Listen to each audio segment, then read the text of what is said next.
No human is ever qualified on their own. Nung tinawag po tayo ng Panginoon, hindi siya nakabase sa resume po natin.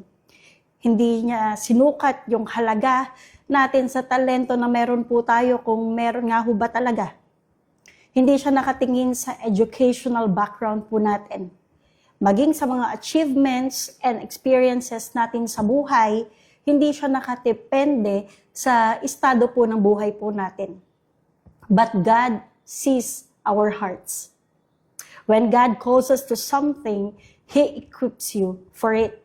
The foundational truth of serving God is that He does not call the qualified, He qualifies the one He calls.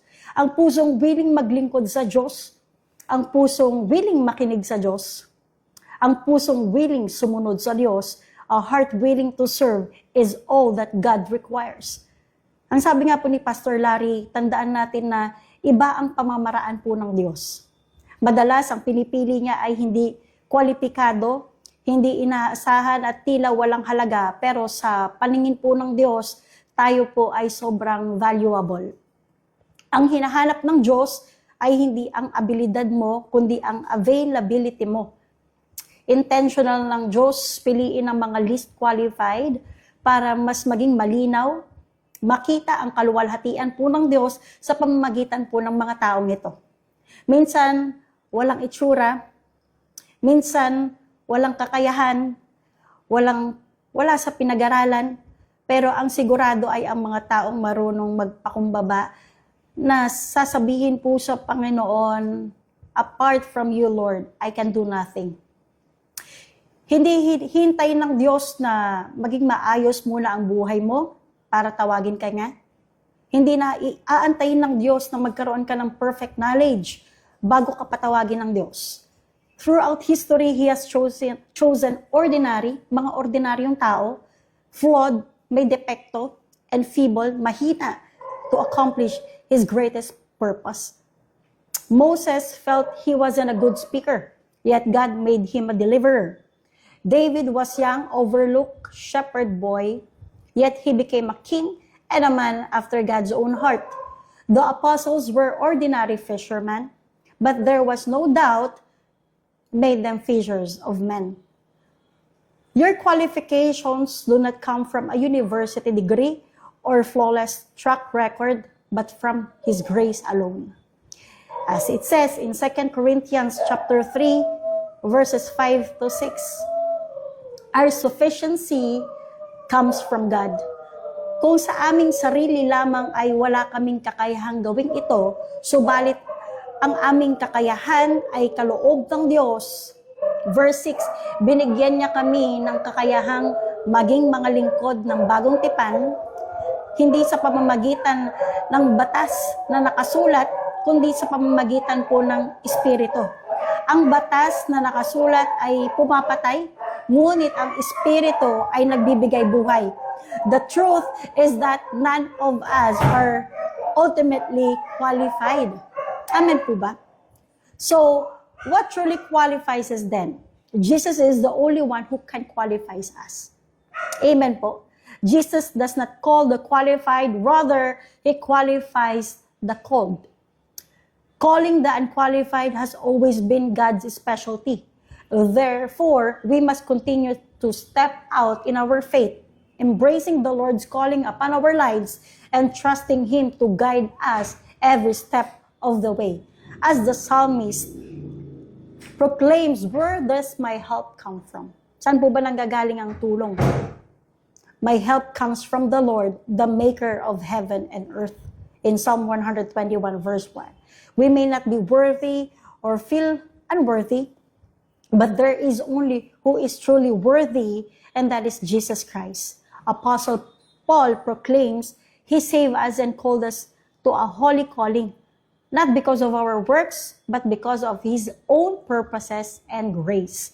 God used in powerful ways was also unworthy and underqualified. Abraham was too old. Moses wasn't gifted in speech. Deborah wasn't a warrior. Gideon was the least from the least of the least. David was the youngest son and just a shepherd boy. Jeremiah was too young. Esther was too vulnerable. Yet each of these played incredibly important roles in the Lord's unfolding story of grace. Despite feeling unworthy and unqualified, they made themselves available to God and for His people. Ang sabi nga po ni Pastor JP, pag nag-apply ka po ng trabaho, may qualifications. Amen? May requirements, may experience ka dapat para makapasa ka. Ang sabi po ni Pastor Marlon, sa pag-apply po ng trabaho, na syempre magpapasa po tayo ng resume, kailangan attractive daw yung resume mo. Makikita yung mga credentials mo doon, makikita yung mga experiences and trainings mo. Naka-indicate po doon lahat eh. Amen po. Tingnan mo yung mga naka-indicate pa doon yung mga, syempre, dapat nandoon na dapat attractive nga, no? Dapat nakikita na nagbibida-bida ka. Amen po. Pero kapag ka nag-i-interview nga daw po, sabi po ni Pastor Marlon, dapat nakikita yung body language mo, no? Habang ini-interview ka, nakikita yung posture mo. Paano ka humarap sa tao? Paano ka makipag-communicate? Paano ka sumagot sa mga tanong, mga katanungan ng interviewer mo? Amen? Naalala ko nung nag-apply po ako ng trabaho, natapos na po yung interview ko, kumpleto naman yung mga requirements ko, yet ending, hindi daw po ako nakapasa. Nagtanong po ako doon sa HR, bakit hindi po ako nakapasa? At ang sabi po ng HR, overqualified daw po ako sa ina-applyan ko pong posisyon. Hindi ko po alam kung anong mafe-feel ko, kung matutuwa ba ako, malulungkot sa sinabi niya, pero ending, wala pa din po akong trabaho. Amen? Ang hirap naman pagbasihan yung standards po ng tao. Amen po ba? Ang topic po natin for this afternoon, why God keeps choosing the least qualified. Kaya maraming mga Kristiyano nagiging paniki. But ako? Why me? Ang sagot po ng Panginoon, why not? Amen po. Marami na po tayong natutunan sa mga tinuro po ng mga pastors natin. Proceed naman po tayo sa number 24. Highlights obedience. Value surrender over credentials. In John chapter 15, verse 16, it says, "You didn't choose me, I chose you. I appointed you to go and produce lasting fruit, so that the Father will give you whatever you ask for using my name." Sa Tagalog version, hindi nyo ako pinili, kayo ay pinili ko. Pinili ko kayo upang kayo humayo at magbunga at manatili ang inyong bunga at anuman ang inyong hingin sa aking Ama sa pangalan ko ay ibibigay niya sa inyo. Ang sabi po ng Panginoon, pinili niya po tayo. Hindi tayo ang pumili sa sarili po natin, bagkus ang Diyos ang nagdesisyon. At ang sabi niya dito, humayo tayo at magbunga, bear fruit. As Christians, mga kapatid, we need to produce Christians as well. Hindi tayo magpo-produce ng businessmen, hindi tayo magpo-produce ng doktor, architects, o engineers. As Christians, we need to produce Christians. Bilang Kristiyano, nagbubunga ang bunga ng Espiritu. Dapat bumabait, gumagalang, umaayos, nagiging kawangis ng Diyos. Ang paghayo ay hindi lang po trabaho ng mga pastor. Kalbitin mo yung katabi mo. Hindi lang po ito trabaho po ng mga workers. Ito po ay trabaho ng bawat Kristiyano. Amen po. Tayo ay nakadesign na magdala ng kaluluwa sa harapan po ng Diyos. Yan ang pagkatawag po natin. Amen po. May kanya-kanya po tayong trabaho. May kanya-kanya po tayong pagkatawag. Yes, ang doktor ay may calling. Yan ay ang pagiging doktor. Ano ba ang ginagawa ng doktor? Nagpapagaling ng may sakit.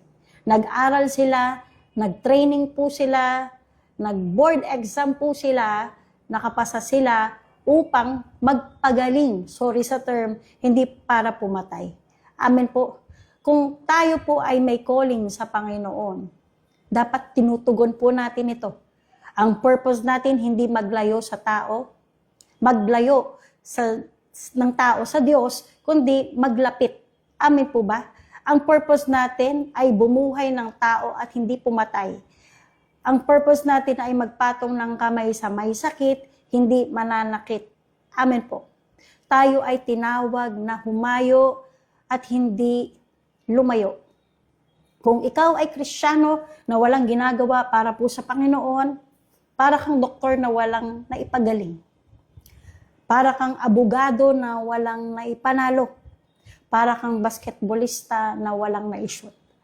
At bilang isang Kristiyano, mga kapatid, kailangan mong maka-score. Ang gusto ni Lord, ang bunga ay mananatili sa'yo. Bakit? Dahil ang gusto po ng Diyos, ang bawat prayer mo ay masagot, ang bawat healing mo ay matugunan, ang lahat ng pangangailangan mo ay maibigay ng Diyos. Bakit? Dahil doon po nag-glorify ang Diyos. Amen. Ang susi po ay manatili. Amen. So number 25, establishes authority, proves power comes from God, not possession. In Matthew chapter 28, verses 18 to 20, Jesus came and told his disciples, I have been given all authority in heaven and earth. Therefore, go and make disciples of all nations, baptizing them in the name of the Father and the Son and of the Holy Spirit. Verse 20, teach these new disciples to obey all the commands I have given you, and be sure of this, I am with you always, even to the end of the age.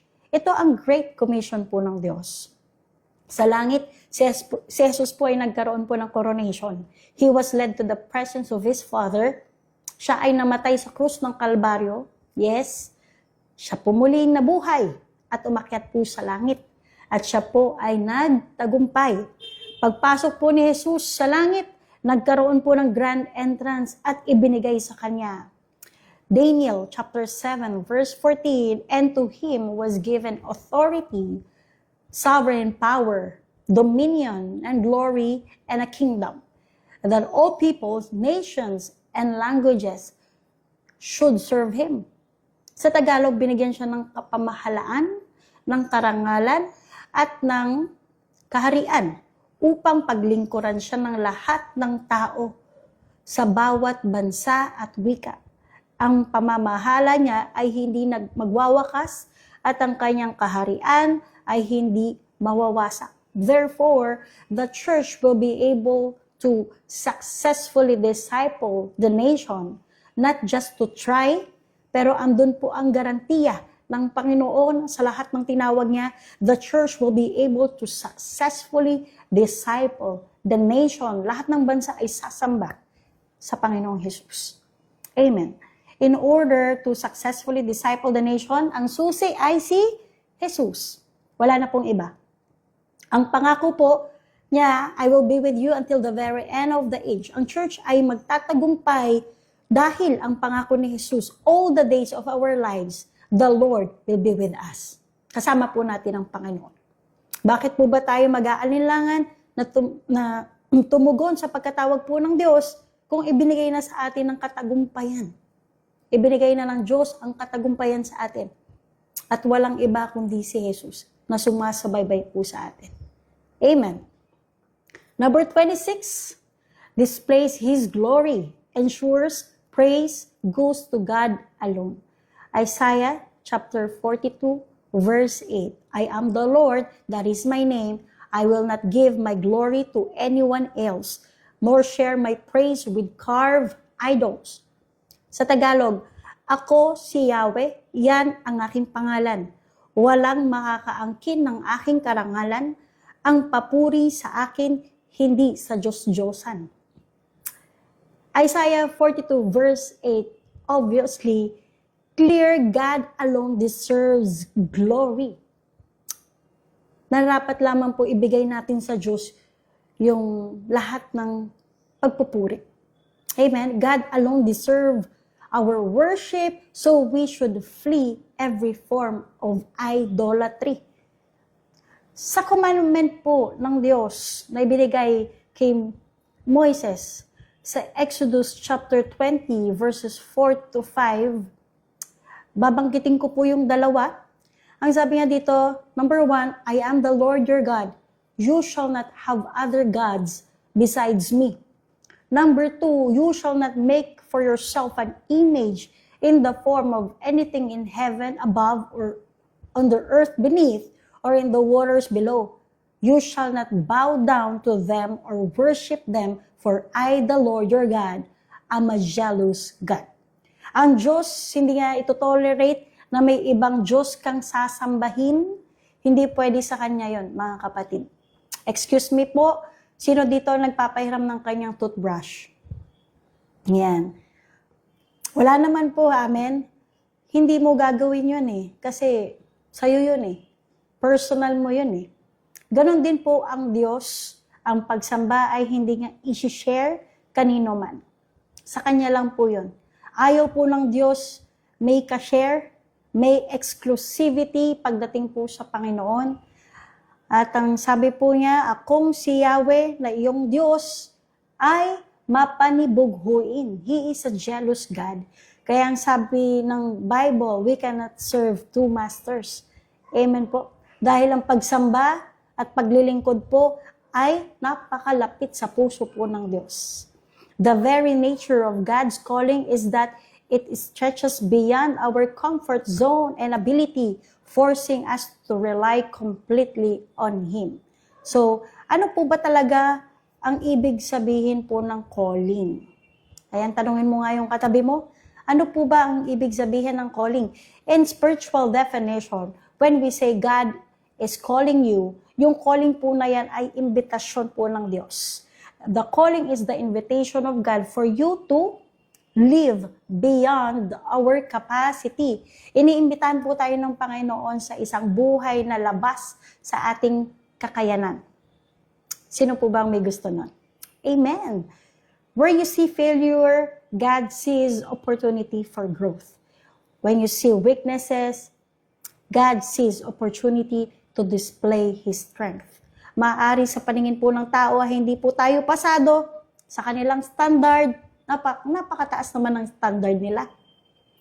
Pero wag silang paladesisyon dahil hanggat ang Diyos ang tumawag po sa atin, hanggat ang Diyos ang nabubuhay po sa atin, hanggat ang Diyos ang nagbibigay kakayahan sa atin, wala ka dapat ipag-alala. Because God's got you. Amen po. In Isaiah 46 verse 4, isa po ito sa pinaka-paborito ko pong verse sa Biblia. Ang sabi nga dito, ako ang inyong Diyos. Iingatan ko kayo hanggang sa pumuti na ang inyong buhok at kayo'y tumanda. Kayo'y nilikha ko, kaya tungkulin ko na kayo'y iligtas at tulungan. Dito po sa verse na to, makikita po ninyo na ang sabi po ng Diyos, obligasyon niya po tayo na iligtas at tulungan. Amen po.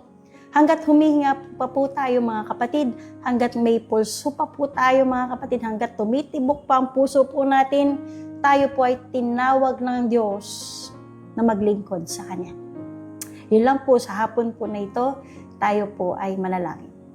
Yes, O God, Ama, sa pangalan ng Panginoong Hesus, patuloy, O Diyos, nagpapasalamat kami sa hapon po na ito, sa bawat tinuturo mo, sa bawat isa po sa amin.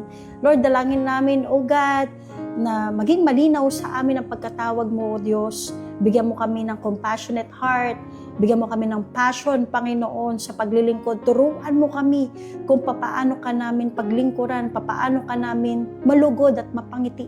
Salamat po sa pagkakataong ito, O Diyos, na minsan pa, Panginoon, na pag-aralan namin, O Diyos, na kami tinatawag mo, Panginoon. Even, Panginoon, na kami ay least qualified, Panginoon. Andun ang pagsama mo, ang pagsuporta mo, Panginoon, ang pagpo-provide mo sa amin. Salamat, O Diyos, at sa bawat nakikinig nito, Panginoon, patuloy na pagpalain mo ang bawat nanonood ng live na ito. Patuloy, Panginoon, iparanas mo ang biyaya na walang sukat. Paglagyan. Purihin ka, O Diyos, sambahin ka sa dakilang pangalan ng aming Panginoong Hesus. Lahat po tayo ay magsabi ng Amen. God bless po and good afternoon.